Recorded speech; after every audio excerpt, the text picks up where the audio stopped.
siempre suele surgir la perspectiva jurídica cuando hablamos de discursos de odio. Yo creo que el primer y esencial tema es el de la praxis social. Primero tenemos que poder recuperar un reconocimiento social de qué son los discursos de odio, llegar a un acuerdo en torno de cuándo hay un discurso de odio y cuándo no, trabajar en todos los ámbitos de la sociedad posibles. Rápidamente uno diría, bueno, en las escuelas, en las universidades, pero también en los partidos políticos, en los sindicatos, en las sociedades de fomento, en todos los espacios de educación formal e informal, en los barrios. Esto tiene que necesariamente permear de abajo hacia arriba, porque tiene que ver con una comprensión de cómo es la vida en comunidad. Y no todo lo contrario, que es lo que está ocurriendo hoy y que forma parte del capitalismo de vigilancia, de plataformas y de financiarización, la construcción de un otro amenazante, la construcción de un otro que viene a quitarme lo propio, ya sea porque viene de un país que no es la Argentina, ya sea porque tiene una religión que yo no considero válida, ya sea porque forma parte de un partido político que desde mi punto de vista no genera buenas consecuencias. Entonces, primero es la vida social, el acuerdo en la vida cotidiana, incluso desde los propios núcleos familiares, más allá de cómo sea su composición. No permitir las microviolencias, esos microdiscursos de odio que se van generando y que no puede haber tolerancia, tampoco puede haber silencio. Entonces, primero necesitamos, desde mi punto de vista, un trabajo social y colectivo que va a traer como consecuencia una labor jurídica. Evidentemente necesitamos normativas claras que puedan actuar de inmediato. Ahora, la realidad es que tenés un poder judicial que tampoco está en la Argentina ni con accesibilidad. Si no tenés recursos económicos es muy difícil acceder al poder judicial, ni con la claridad y con justamente la justicia social que deberíamos tener.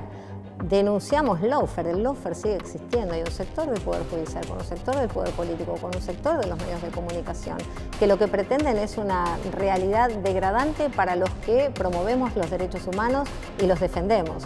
Entonces, ¿de qué manera llegaríamos a una ley? Le daríamos presupuesto y la haríamos cumplir si antes no hacemos este trabajo social previo. En cuanto, dos cosas me gustaría agregarte. Una que tiene que ver con estos compromisos fundamentales que no solo son del ámbito de la legislación.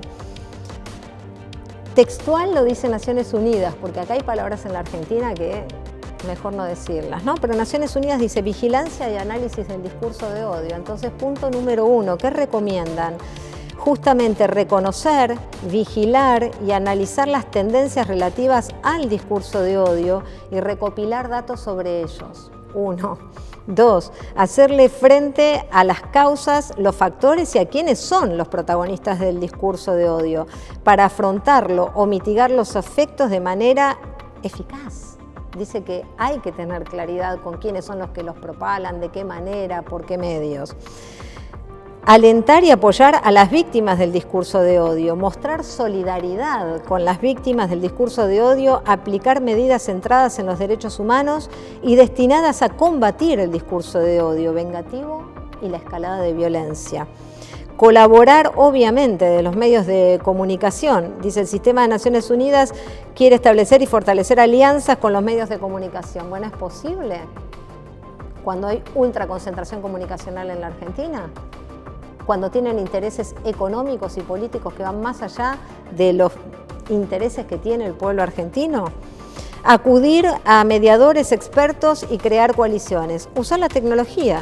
Dice, adaptarse a las innovaciones tecnológicas, alentar la realización de investigaciones sobre la relación entre el uso indebido de Internet y las redes sociales para difundir discursos de odio, colaborar con todos los sectores para que puedan detectar, afrontar y contrarrestar el discurso de odio, obviamente uso de la educación como instrumento para afrontarlo, ámbito de la educación formal e informal, elaborar orientaciones para la comunicación externa, para combatir y encarar el discurso de odio, mitigar los efectos sin restringir la libertad de expresión, son algunas de las recomendaciones que se dan. Recuerdo una vez Una madre de Plaza de Mayo me dijo que había que decirle no al terrorismo de Estado, no a los discursos de odio, pero también no al silencio.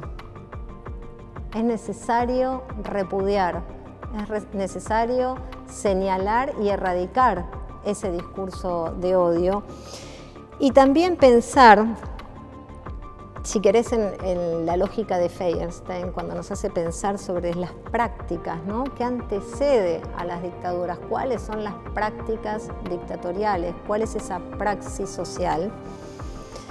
Traje una nota de Jorge Fontevecchia del 1 de octubre de 2023, donde comienza diciendo, habla de dos imágenes que se publicaron en Perfil, dos imágenes de Javier Milei. Fíjate el nivel de violencia que tienen estas imágenes, no solo desde el atuendo, sino de lo que está cargando. Y dice, contratapa de Perfil, las dos imágenes que acompañan esta columna son del fotógrafo de Editorial Perfil Juan Ferrari, tomadas en nuestros estudios en 2018. Costaba por entonces imaginar que un candidato que posara con esa kinestesia 5 años después pudiera terminar siendo el más votado para presidente, pero lentamente se lo va digiriendo. Termina esta nota diciendo, luchar o escapar, resistir o adaptarse, una combinación de todas por etapas. ¿Esto no es legitimar? ¿Esto no es generar un caldo de cultivo? Generar símbolos, generar perspectivas, identidades posibles en el campo de la vida política. Porque Javier Milei en 2018 claramente mostraba sus intencionalidades políticas con sus praxis políticas en el ámbito del Congreso de la Nación Argentina. Entonces ahí hay una pregunta. ¿Cómo alguien con discursos negacionistas y discursos de odio pudo asumir una bancada como diputado? ¿Cómo alguien que durante la campaña dijo, emanó discursos de odio, no fue siquiera alertado por los ámbitos de la Cámara Electoral? Lógicamente nos preguntamos, ¿desde qué ámbitos de la sociedad se avaló, se permitió, se festejó esa construcción, primero simbólica, del discurso de odio, pero que después, como sabemos, terminó en un intento de magnicidio de la presidenta Cristina Fernández de Kirchner? Entonces hay varios pasos previos sobre los que tenemos que reflexionar. ¿Cuál es el rol de los medios de comunicación en una sociedad democrática? ¿Cuál es el rol del periodismo? ¿Cuál es el rol de las universidades? ¿De qué manera se construye pedagogía no en torno de las violencias y el odio, sino de la paz, de la convivencia, de la justicia social? Y ahí es donde tenemos un rol preponderante. Necesitamos seguir reflexionando en torno de si estas prácticas contribuyeron o no, si otras prácticas periodísticas, comunicacionales contribuyeron o no a llegar a esta situación y hasta dónde puede llegar esta situación de no mediar esta reflexión y poniéndole límite a los discursos de odio. Vale la pena hoy ir al cine. No siempre estoy de acuerdo con la Academia de Hollywood y la entrega de sus premios, de los Oscars, pero aún estoy aquí.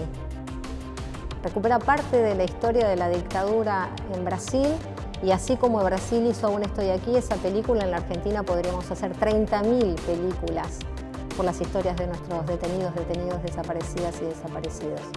La pregunta es si tenemos la sensibilidad, si tenemos el carácter democrático y el coraje para hacerlo, cuando desde el mundo y en alianza aquí en la Argentina lo que hacen es disciplinarnos, golpearnos, perseguirnos para que tengamos miedo y paralizarnos.